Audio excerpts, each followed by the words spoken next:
Mesdames et messieurs, rebonjour et bienvenue pour ceux qui viennent de nous retrouver dans Prima Insem, deuxième partie. Donc nous retrouvons tout de suite nos invités de la première partie. Monsieur Soux, donc, pas Monsieur Sou, et Monsieur Emmanuel Pierre, directeur de l'incubateur de Corse. Alors Monsieur Soux, on a parlé avec vous du parpaing en bois massif. C'est votre innovation, c'est-à-dire que concrètement, n'importe qui peut, grâce à votre petite innovation, faire sa maison lui-même. C'est ça, en gros?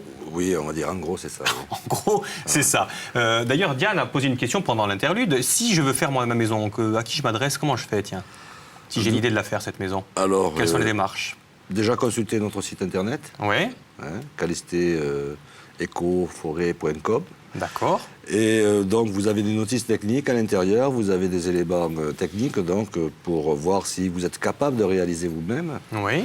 D'autre part, vous pouvez avoir l'assistance sur le chantier et éventuellement faire tout construire par une société, par un artisan. D'accord, on vous dit tout, le nombre de bois qu'il faut, etc. Oui, tout est calculé. Oui, ça, en fonction du plan, tout est calculé, bien entendu. D'accord.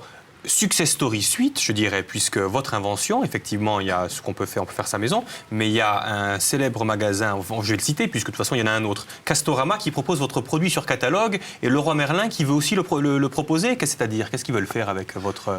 En réalité, ils se sont penchés, et ils ont été séduits, et ils ont référencé, en somme, enfin, Castorama a référencé le produit dans la gamme décoration et petite construction de moins de 20 mètres carrés. Parce que Castorama, si vous voulez, ne peut pas assurer la maîtrise d'ouvrage après à la vente de produits de construction et ne veut pas s'engager, si vous voulez, au niveau de la responsabilité sur de tels chantiers. Mais en ce qui concerne les garages, les agencements... Un comptoir... Voilà, ça... Et le concurrent, donc Leroy Merlin, veut aussi votre... Donc ça, oui. Pour le coup, ça veut dire quoi, ça, quand on commence à être dans des grandes enseignes? Ça veut dire quoi pour vous? C'est positif. Oui. Dans le sens où, effectivement, le produit est intégré dans le circuit commercial, est intégré dans les esprits de certaines personnes. Et effectivement, ça développe le procédé et ça lui donne son élan, disons... comment dire? Son essor industriel et commercial. Donc, effectivement, c'est très bien parce que c'est une réussite, mais c'est également une réussite industrielle.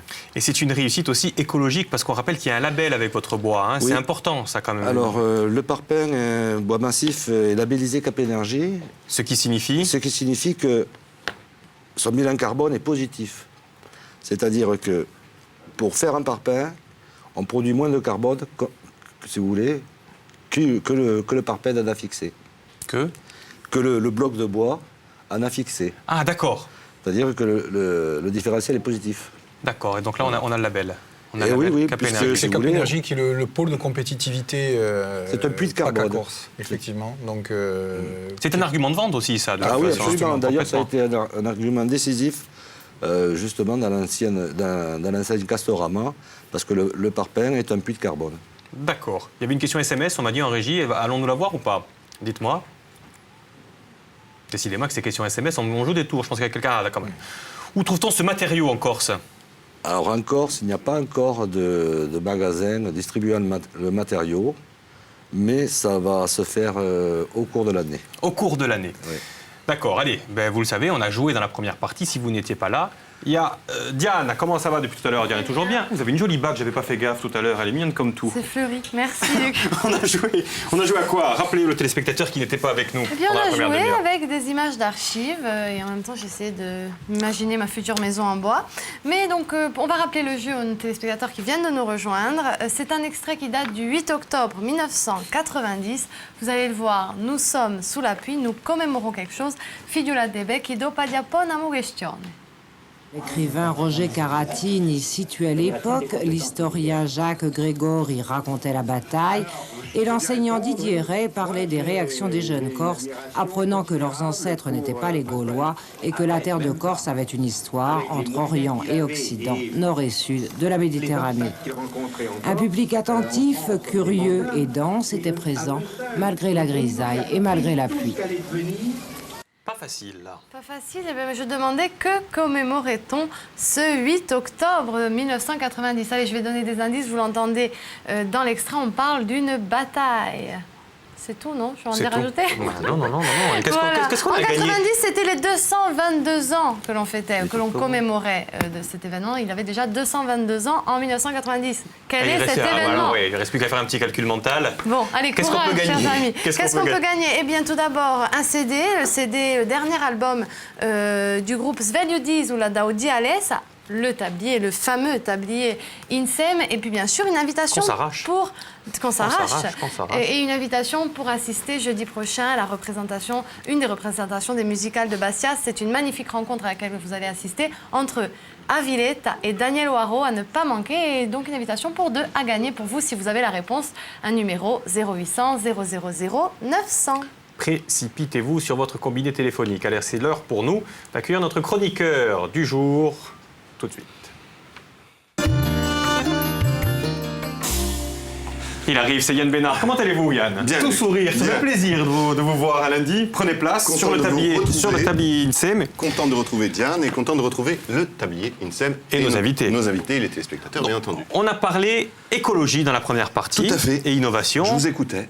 Ah oui. Je suis fier de vous, Luc. Non, franchement, je suis fier de vous. Parler d'écologie, faire une émission qui défend l'écologie, ça me rappelle un peu l'émission verte que je faisais. Je suis vraiment fier. Et pour préparer cette émission, comme vous, comme nous, comme tout le monde, Luc, qu'est-ce que vous avez fait? Vous êtes allé sur Google. Ah oui, sur Yahoo. sur un moteur de recherche, effectivement. Eh oui. C'est surtout Diane qui va sur le moteur de recherche Google. Ceci étant que j'y allé. Oui, aussi, oui, bien Vous avez sûr. tapé le mot et vous avez fait Recherche. rechercher. Eh bien là, vous me décevez. Vous êtes un gros pollueur. Ah bon? Sachez qu'en faisant cette petite recherche anodine, vous avez quand même émis 7 grammes de CO2. On a émis 7 grammes de CO2. Le saviez-vous, Une monsieur petite- Sou? En respirant. Ah, vous le saviez? Non, pas en respirant. En appuyant sur respiration, recherche. en appuyant sur entrée. Bien, Mafignon. Non. La recherche sur Internet, chaque recherche génère l'énergie. 7 grammes de CO2. Pourquoi? Parce qu'il y a des serveurs à entretenir, il y a des climatisations à installer. Voilà, c'est 7 grammes. Et vous allez me dire, Luc, 7 grammes, ça va, Yann, 7 grammes. C'est une gnognotte. Sauf que vos 7 grammes, mes 7 grammes, c'est 700 grammes. Eh bien, tous ces grammes accumulés représentent quand même 20 millions de tonnes de CO2 par an, ce qui représente la production carbone d'un pays comme le Yémen, comme la Tunisie ou comme la Croatie. C'est énorme. C'est Au vrai niveau que mondial, c'est 20 millions. 20 millions. Ah oui, effectivement. C'est simple recherche. Sur l'année, c'est 20 millions, autant qu'un pays comme la Croatie. C'est abominable. Écologie. La et- Croatie, c'est abominable? Non, le fait que ça soit autant que la Parce qu'il y a Croatie. Marina- il y a Marina qui est Là, pas loin, Si hein. je dis ça, normalement, je finis pas la journée. Énergie et nouvelles technologies ne font donc pas bon ménage, pas toujours. L'homo informaticus et l'homo ecologicus, pour ne pas me tromper sur les mots, ne peuvent pas être d'accord. Alors, vous avez d'un côté le geek, le fameux geek, on va le voir à l'écran. Alors, le geek, pour ceux qui ne connaissent pas, c'est ça. On dit C'est- geek ou geek? Geek, jack, ce que vous voulez. C'est le monsieur qui est derrière son ordinateur, qui veut toujours la moindre nouveauté technologique et il s'en fout un peu de savoir ce que son ancien ordinateur va devenir. Ça, c'est le geek. De l'autre côté, vous avez l'écolo, l'homo ecologicus. Voilà, donc lui, par contre, le dernier téléphone portable, ça ne l'intéresse pas. D'ailleurs, il n'a pas de téléphone. Il veut tout simplement, lui, éviter que notre planète soit complètement salie par tous les déchets. Parce que les nouvelles technologies, Luc, polluent. Ça représente 50 millions de tonnes de déchets par an.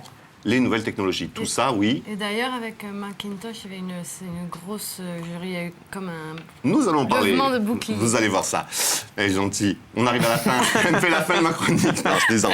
C'est vrai que le marché de l'high-tech commence à prendre conscience de cette problématique de la 50 pollution. millions de C'est tonnes. énorme. C'est énorme. Et c'est vrai que la réconciliation entre l'écologie et la technologie peut passer par le Green IT. Alors, pour devenir un Green Geek, Il y a vraiment Emmanuel qui vous écoute avec beaucoup d'attention, Emmanuel. Hein? il est passionné. Non, non. Il y a très des sites. intéressant. Mais non, Luc, parce qu'on rappelle, à l'incubateur de Corse, vous êtes là pour mettre le pied à l'étrier aux innovateurs de Corse, et il peut y avoir quelque chose d'innovant là-dessus, justement, Tout à qui fait. va réconcilier un petit peu l'homo informaticus et l'homo ecologicus. Il y a des sites justement pour vous aider. On va les voir à l'écran. Par exemple, Ecologic, G2EC, qui vous donne des conseils, des petits conseils tout bêtes. Vous avez aussi ethical.com, qui est un moteur de recherche particulier, celui-là. Sans recherche, on plante un arbre. Il y a durable.com, qui s'associe avec Action Carbone, pour que lorsque vous téléchargez un logiciel, on met en place une action pour le développement durable. Il y a aussi, bien entendu, pour se tenir informé pour les professionnels, greenit.fr, qui agit concrètement avec impact.com. What Impact. Whatimpact.com, je vois que vous avez bien regardé. Alors, tout ça, c'est pour essayer de faire un bilan de votre site Internet. Vous êtes une grande entreprise, vous avez un site Internet, ça génère du CO2. Eux, ils font le point carbone, le bilan carbone de ce site et vous proposent des solutions pour faire en sorte qu'elle génère moins de CO2. Votre site Internet, tiens, Monsieur Soux, est-ce qu'il est écologique, tiens? Ah, je vous pose une question pas sympa, hein, parce que vous avez une invention qui a le label Cap Vert, effectivement, Cap Énergie, pardon. Ouais. Est-ce que votre site Internet, est-ce qu'il est aux normes? Oui, il est aux normes. Il est énorme. Non. J'ai enlevé le compteur. Non, ce qu'il y a, c'est que souvent, on propose des solutions solaires, Luc, pour ces sites Internet. On vous dit, OK, vous avez besoin de tant d'énergie pour faire fonctionner votre site Internet. Eh bien, nous, on vous propose une solution éolienne, solaire, pour faire en sorte que l'énergie utilisée pour votre site Internet soit une énergie durable et propre. D'accord.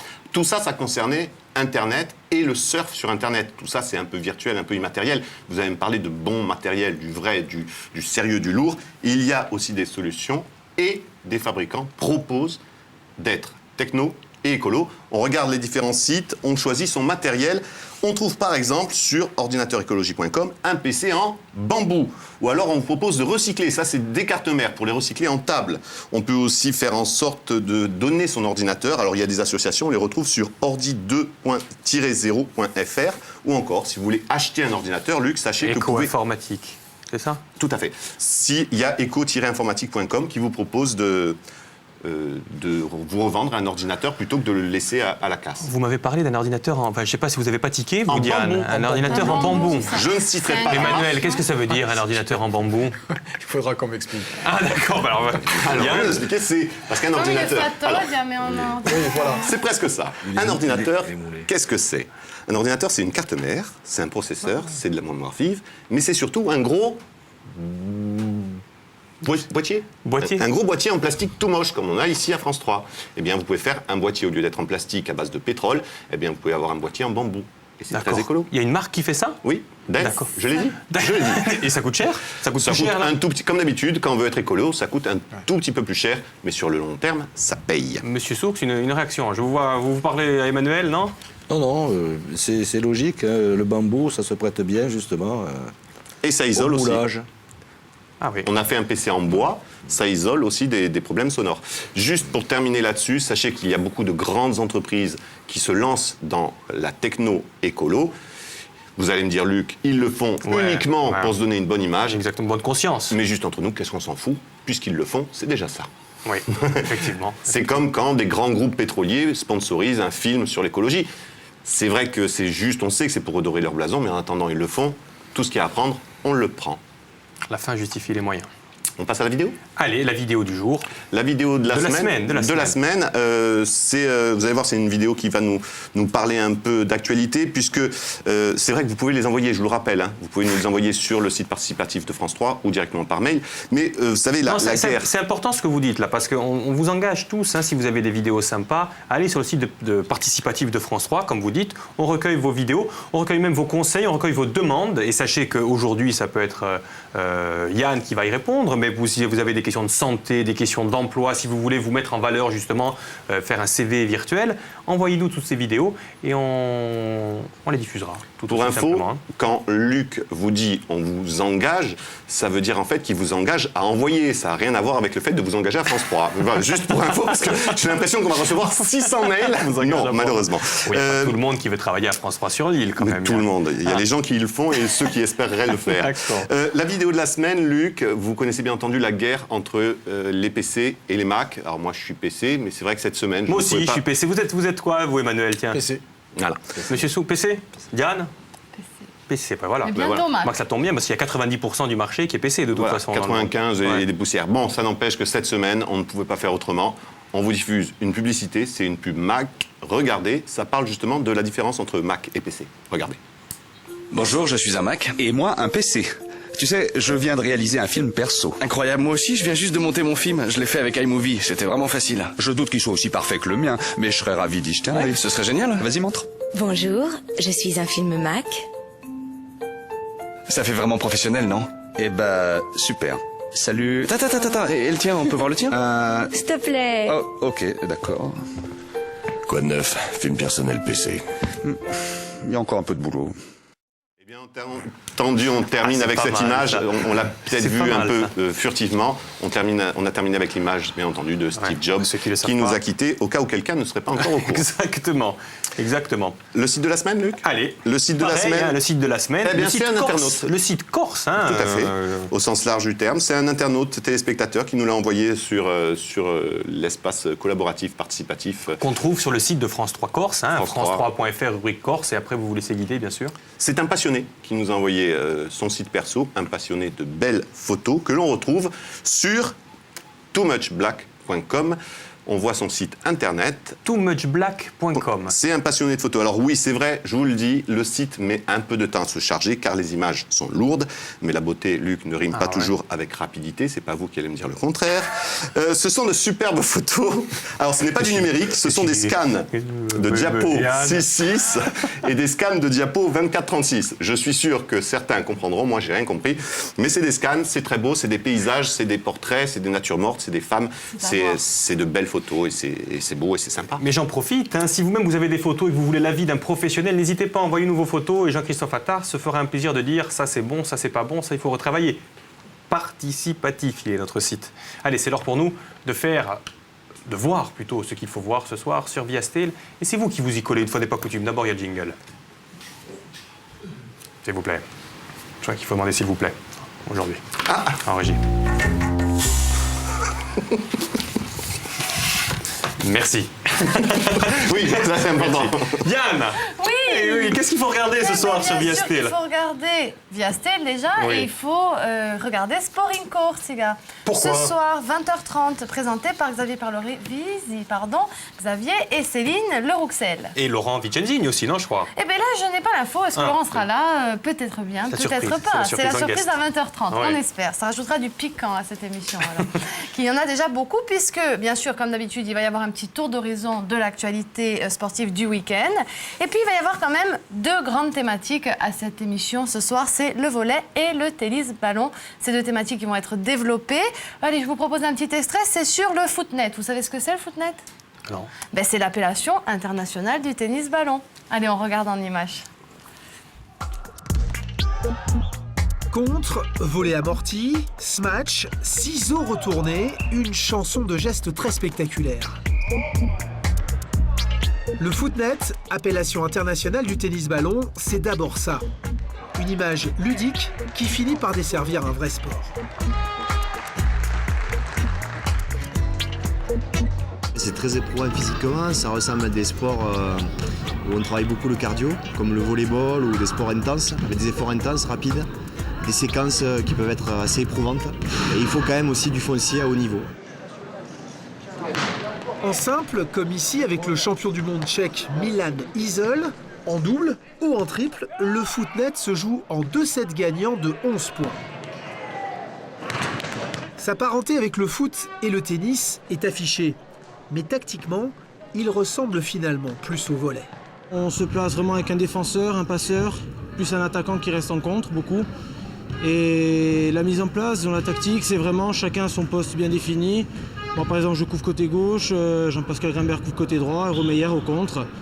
Et du coup, ça nous fait vraiment des séances de tactique, vraiment, des mises en place à l'entraînement, qui font qu'on arrive à avoir une certaine cohésion sur le terrain.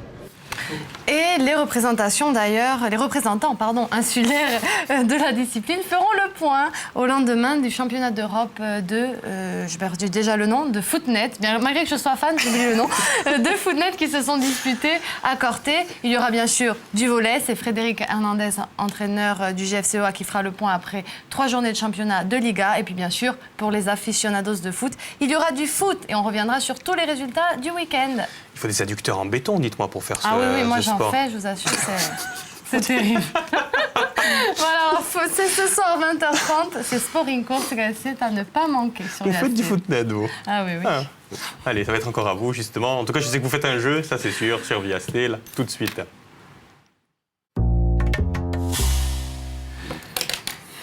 Avons-nous un gagnant? C'est la question que je vous pose, Diane. Oui, nous avons un gagnant. Oh. Pasquale, salute. Salute. Come andiamo? Salute, Pasquale. Allora, ci chiamate da Portivecchio. Yeah. Allora, chi fate qua giù? Qua io stiamo a dire da clinica in Portivecchio, avevo un problema, ora sono sortito. Bon, tutto va meglio. Plus d'inquiétude qu'autre chose. Bon, non da di grave allora, tanto No. meglio. Ora vi siete messi davanti alla televisione e ci figliolate. Voilà, Bon. video a voi e a vostra amica accanto. Bon, c'est pas ça Et surtout à vous. c'est pas ça figliolando alla televisione, mangiate un pezzo, no? Stiamo entrando a mangiare un pezzo di carne. Bon, benissimo. Beh, venire a fare una zozula, un giorno in prima mangiare insieme. Mandia insieme. Vous avez du mal avec les titres aujourd'hui, j'ai l'impression. Come voi. Bon, Non, ceci dit, Pasquale, vous avez pris un petit peu des notes sur Mandia Insieme, mais vous avez vu comment on fait les pâtes à la carbonara romaine, hein? Vous avez regardé ou pas? Vous étiez encore à l'hôpital. Je sais les faire, vous savez, j'ai toujours été un petit cordon bleu. Oh, magnifique, Pasquale, l'homme parfait. Voilà. Allora, Pasquale, vous avez une idée? E ton idea, sa risposta gusti? Oui, donc pour moi c'est à Bataille di Oborgo. Exactement. On va regarder la réponse en image? Allez, c'est parti. Après un concert de chant sacré ce matin, Borgo vivait cet après-midi à l'heure de l'histoire. L'écrivain Roger Caratine y situait l'époque, l'historien Jacques Grégor y racontait la bataille et l'enseignant Didier Ray parlait des réactions des jeunes Corses, apprenant que leurs ancêtres n'étaient pas les Gaulois et que la terre de Corse avait une histoire entre Orient et Occident, nord et sud de la Méditerranée. Un public attentif, curieux et dense était présent, malgré la grisaille et malgré la pluie.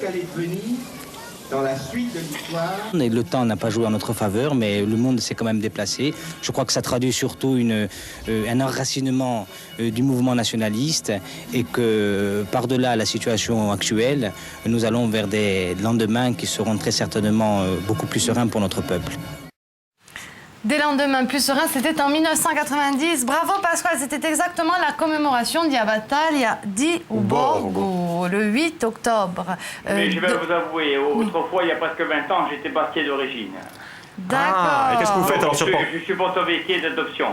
Ah, d'accord. Qu'est-ce qui nous a valu cette descente vers le sud, vers l'extrême sud? Eh bien, parce que je travaillais dans des entreprises où quand j'avais 20 ans, 22 ans, c'était pas des postes à l'année.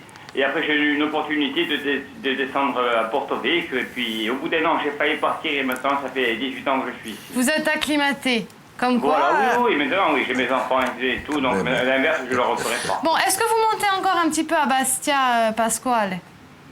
Occasionnellement. Parce que je voulais vous inviter à une soirée, les musicales de Bastia. Ils vous invitaient pour une invitation pour 2 personnes, bien sûr, jeudi prochain. Se vuoi divorzato. Emma! Amenez un copain! Je veux amener un copain, il n'est pas obligé d'aller en couple. Hein. Non, c'est pas du tout une invitation. C'est vrai, je pourrais inviter le parrain de mon fils. Oui. Ben Bon, voilà. Donc, aucun souci si vous êtes divorcé, ce n'est pas grave du tout. C'est pas un billet pour un homme et une femme, hein, vous inquiétez pas. Hein. Ah, mais bon, Eh bien, écoutez, j'ai fait ma gaffe, donc c'est pas grave, mais vous êtes invité jeudi prochain à cette magnifique soirée. Et pour. Donc, j'espère que vous irez parce que c'est Aviletta et Daniel Oaro. C'est un concert qui, je pense, va être magnifique. J'ai entendu un extrait, ça a l'air très très beau. Et Svelio Dizula pour vous accompagner en voiture le temps de monter à Bastia. Eh bien, j'en ferai part au parrain à mon fils. Ben, s'il nous écoute, on lui dit directement. Hein. Et puis... Et le tablier, bien sûr, puisque vous êtes un cordon bleu. Yann le présente d'une manière extraordinaire. Dites-moi, Pascal, si vous êtes un cordon bleu, d'ailleurs, je vous invite à venir le mettre et venir nous faire une petite recette en plateau, alors. Non, je dirais, je cuisine comme Monsieur Tout le Monde. Ah. Eh bien, ça nous intéresse. Bon, en tout cas, vous êtes le bienvenu, Pasquale. D'accord. Quando la vibar, e quando la vibar. A presto. A presto. Va abbracciamo forte, ciao. Ah oui, allez, Pascal. J'ai à l'instant. À prossima. J'ai une question SMS qui vient juste de m'arriver sur mon téléphone perso. Quand Diana dit j'ai une invitation pour vous, est-ce que c'est une vraie invitation avec elle? La réponse est non. Non. Quand elle dit j'ai une invitation, ça ne veut pas dire qu'elle va. Non, c'est pour y aller avec les épouses, les enfants. Voilà. Donc, parce qu'à chaque fois, il y a un petit moment de doute quand elle dit ça. Par contre, moi, j'ai une vraie question SMS. Une vraie question SMS, regardez. Elle arrive. Comment l'incubateur sélectionne les projets? Tiens, c'est une bonne question pour vous, ça. Répétition est mère de pédagogie, hein, on vous l'avait déjà expliqué, Oui, effectivement, mais tout le monde n'était pas forcément devant son écran il y a un mois. Donc Emmanuel, la caméra est à vous. Le piston. Alors, effectivement, pour sélectionner les projets, on s'appuie sur un comité de sélection qui est une instance composée d'experts dans des domaines divers et variés, que ce soit techniques ou financiers. Et cette commission est saisie, peut auditer les porteurs de projets qui ont été présélectionnés par l'équipe de l'incubateur et va donner son avis sur l'entrée ou non en incubation. Donc le principe, c'est effectivement une décision collégiale, s'appuyer sur un comité d'experts pour pouvoir prendre sa décision et accompagner les projets. Monsieur Soux, par exemple, il est venu en personne, se mettre devant vous, il a présenté c'est un espèce de grand oral, c'est cela? Comment? Oui, c'est un grand oral. Oui, tout à fait. Ah oui, c'est pas facile alors, hein, j'imagine. Non, c'est pas facile. C'est plus facile quoi, la télé ou le grand oral à ligne de l'incubateur? C'est pas la même chose. C'est pas la même chose. Et combien il y a de projets qui viennent sur vos bureaux chaque année, dites-moi, Emmanuel? Chaque année, on doit avoir... Projets innovants, hein, donc. Hein, oui, on en a quelques-uns quand même. Hein, il faut faire un tri avant, effectivement, pour ne pas surcharger ces commissions. C'est globalement une dizaine de projets sérieux qui nous arrivent chaque année. On est obligé d'en retenir 5 maximum. 5 maximum, quand même. Enfin, c'est déjà bien, 5 maximum. Hein. Il y a une autre question. Tiens, il y a une autre question. Quels domaines d'activité sont concernés par l'incubation? On n'est pas exclusif d'un domaine d'activité. Par contre, c'est vrai qu'on privilégie plutôt des domaines qui sont par ailleurs soutenus par la collectivité territoriale de Corse, l'Agence de développement économique, puisque l'incubateur est porté par l'ADEC. Et ces domaines sont les énergies renouvelables, les technologies de l'environnement, le composite de l'aéronautique, puisqu'on dispose de compétences dans ce domaine, et bien évidemment les technologies de l'information et la communication. D'accord, on va revenir avec vous, Monsieur Soux. Alors, on a bien dit qu'il y a des grandes enseignes qui ont pris votre label, mais on retrouve aussi votre invention sur les Champs-Élysées. Qu'est-ce qu'il y a sur les Champs? Il y a eu une grosse société de construction, hein, en réalité c'est Bouygues Construction, qui a utilisé le matériau pour faire de la décoration dans des magasins. Voilà. Donc on le retrouve forcément là. On voit du bois partout. Mais votre invention? C'est pas du bois partout, justement. C'est associé avec de la pierre, c'est associé avec d'autres matériaux qui permettent justement d'avoir de la beauté, de l'esthétique, quoi, hein, d'un agencement et de la décoration. Alors, votre invention, on en parlait un petit peu hors caméra avant l'émission, mais vous me disiez que ça irait très bien pour des gîtes ruraux aussi, non? Oui, bien sûr. Il y a plusieurs catégories, donc il n'y a pas que du premier choix dans la fabrication industrielle, il y a des choix différents. Il y a des choix qui peuvent être adressés à des agriculteurs, par exemple, pour faire de la stabulation pour des animaux. Donc ça, pour les chevaux, pour les moutons, enfin. Et puis, il y a des catégories qui sont, des classes qui sont beaucoup supérieures et qui servent à la construction ou à l'agencement. Voilà. En ce qui concerne les délais, par exemple, si moi je veux absolument ma maison j'arrête pas d'y penser tout à l'heure, en parlant un projet de construction. Non, mais quels sont les délais? Est-ce qu'on peut être livré dans les mois qui viennent ou c'est vraiment il faut compter en avance? Au minima 2 mois et au maximum 3 mois.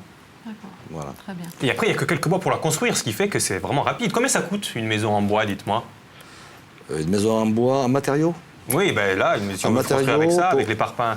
En réalité, une maison en bois de 100 mètres carrés, en structure, hein, donc il faut compter 45 000 € à 50 000 € de matériaux. Et par rapport à une maison classique, c'est plus, c'est moins? C'est plus. C'est un peu plus? C'est plus. Par contre, il faut le dire, c'est pas parce que c'est plus lorsqu'on le met en place qu'on ne retrouve pas ces billes plus tard, parce qu'au niveau isolation et tout, on a moins à chauffer. C'est plus par rapport à une maison classique en pierre, vous voulez dire? C'est un peu plus, par un classique. Mais on s'y retrouve sur le long terme.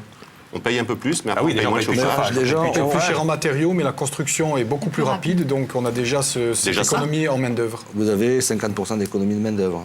Bon, même 40%, c'est déjà beaucoup. Hein. Et la durée de vie d'une maison en bois, dites-moi?